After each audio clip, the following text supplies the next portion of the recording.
Always the problem, never the victim. Hi guys, welcome back to Clare's Kingdom, where we talk facts, walk fears, and remind the world that well-behaved women rarely make history. You wake up, toast up, run around in it, flossing on it. This diamond, my diamond, this rock, my rock. I woke up like this. I woke up like this. Powerful women tend to be the scapegoats. So if you've ever been the scapegoat of your environment, your family, your workplace, your friendship group, this one is for you. So what is a scapegoat? So we know that. So what is a scapegoat? Scapegoats are basically people that stand out in the environment. Maybe they are the chosen individuals, the most enlightened, the most emotionally intelligent, the person that sees everything in the room, and as a result, the dysfunction of the environment, the dysfunction of the group ends up on that person. So let's say if you're dealing with a toxic workplace or a toxic family, the person that refuses to be a part of that dysfunction, or the person that seems to have the biggest heart or just stands out or just doesn't blend in with the environment, tends to get the heat of that. And it's very easy to focus on that person instead of people facing their own demons or their own toxic tendencies, or having self accountability. It all falls on the back of the scapegoat. So any issue that happens, even if it has no relation to the scapegoat, somehow it becomes the scapegoat's fault.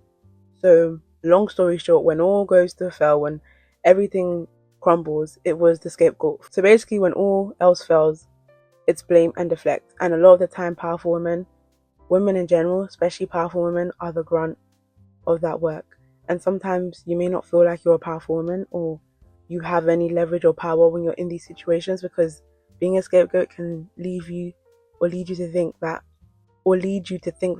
you're worthless, or that everything is your fault, or you're unlovable, or that there's something wrong with you. Especially if you've been in, like, let's say, family dynamics where it's like the most destructive person is catered to, or the most destructive person is given so much grace and so much leeway, while you, being the chosen one or the powerful one in the environment, somehow every little mistake gets scrutinized, every little thing. Like, your existence is basically the offense. It's not even that you did anything, like you were just born, like damned if you do or damned if you don't. And as someone who grew up in a very, let's say, patriarchal, misogynistic undertone kind of environment, and being someone that refuses to be dependent on people and wanting to lead my own life, build my own life, and this is me post being like a very people pleasing person, the carer, making sure everyone was good, putting myself last. But by the grace of God, I decided to turn that around and change that. And especially when you were someone that may have been very self-sacrificing in the name of love or in the name of care, when you decide to no longer play that role, being scapegoated just increases. Because as soon as you stop playing the role as the nurturer, the carer, the one that takes all the pain, all the problems, now there's a gap in the system. So all they can do is turn that instability of that structure and put it onto you. And that's why it's important that, as long as it's up to us to leave these sort of environments, and even if you're not in a position to leave the environment, to build strong detachment and boundaries within ourselves and try to enforce them to the best of our ability. And going back to the whole idea of being a scapegoat, everything mundane is tracked, everything is scolded. Like, guys, I have stories for days. Like, mistakes are blown out of proportion.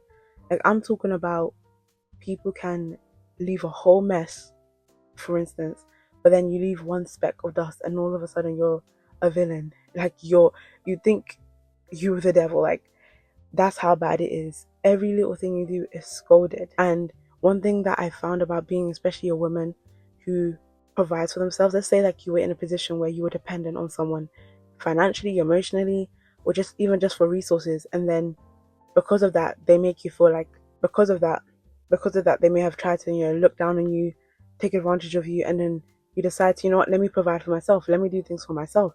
And then all of a sudden you're selfish, you're arrogant, and it's like you just can't win. When you were dependent on them, people use that over your head. When you decide to provide for yourself, all of a sudden selfish is arrogant. It's, why can't you just be dependent like everyone else? And no, just no.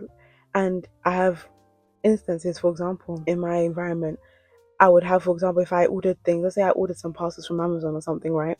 And ordering things is normal, right? Everyone around me literally orders things, orders parcels, orders food, orders whatever. And then I would find that whenever I did it, it was like people were keeping score. Like, you know, when people say some people pocket watch, you know, like the people are just paying attention to what you're spending your money on, what you're ordering, what you're buying. People are just so invested in where your funds are going or where your time or your attention is going.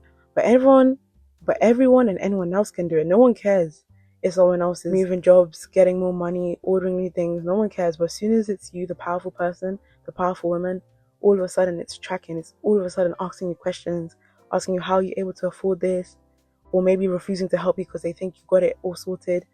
All those things can fall under this. And when I tell you, you think that you rob the bank by just merely existing. You think you rob the bank. Like, I've had instances, especially in shared living spaces, where, let's say, people will leave their pots and pans and things everywhere, and it would be just the norm, right? But as soon as I leave literally a spoon, all of a sudden it's, why is there a spoon in the sink? What is, like, you think, like I said, like you robbed the bank, like you think you offended somebody, or you it's just the whole thing, right? Comment down below if you can relate to this. But yeah, there's constant negging, being the scapegoat. People are always trying to knock you a peg. Not only do they put burdens and rubbish and things on you that aren't yours, they try to constantly neg you, especially when you're a woman who is determined to rise. You're determined to make it out whatever low vibrational or dysfunctional environment you're in, especially when you're very eager to be great, to be powerful. They will neg you constantly, and your job, our job, is to see right through that. And then, of course, like I talked about, withholding support, then getting annoyed when you help yourself. That is a thing I'll never understand. I don't even want to get into that. But also, just the idea that they just want you to be in a constant state of survival mode, constant state of unease, because they don't want you dependent on yourself, but they also don't want you dependent on them. So it's like, how is one supposed to live? And that's why I always encourage you guys on this channel that in this life, especially as a woman, always have leverage and power. Build leverage and power. Build your own finances. Build your own community, your own network, your own connections. Have things that are yours. Build a life that is stable for you, so no one can ever come and try pluck it or use it over your head. And even in my environment, I'd find that there would be like double standards, and it's like rules for thee, but not for me. So people have all these expectations, or people have a lot of leeway actually, especially for destructive people. But as a scapegoat, there's very little grace. Like I said, you can't even make a mistake. Otherwise, you're literally just the devil himself at that point. But yeah, long story short, whatever the case is, whatever scapegoat people have tried to make you in whatever environment, the point is to build a better life anyways. Build your way out. And, you know, the idea of the scapegoat becoming the goat, basically. So if you find that you're the underdog of your environment, or you have been the underdog of your environment, especially as you keep working towards that exit, working towards your goals, working towards your dream life, you will become great. You will become the greatest, and you will have such a beautiful story to tell. And yeah, thieves don't rob empty houses. So if people are trying to make your life miserable, trying to blame you for everything, have no sense of accountability, just, yeah, I hope this video can just be some sort of validation or comfort to know that you are not crazy, you are not alone, and yeah, rise up. If you're the scapegoat today, just know you are very powerful. And the fact that you're the only one that has the capacity to even hold that, because one thing I always say is that if I were to swap lives with certain people, if someone swapped right now, it would be very unlikely they'd be able to carry that weight, that burden. But yeah, give all your burdens to God, keep working towards your goals, stay strong, stay powerful, and yeah, make sure you guys like, comment, and subscribe, and I'll see you in the next video. Bye. I woke up like this, we flawless. Ladies, tell them I woke up.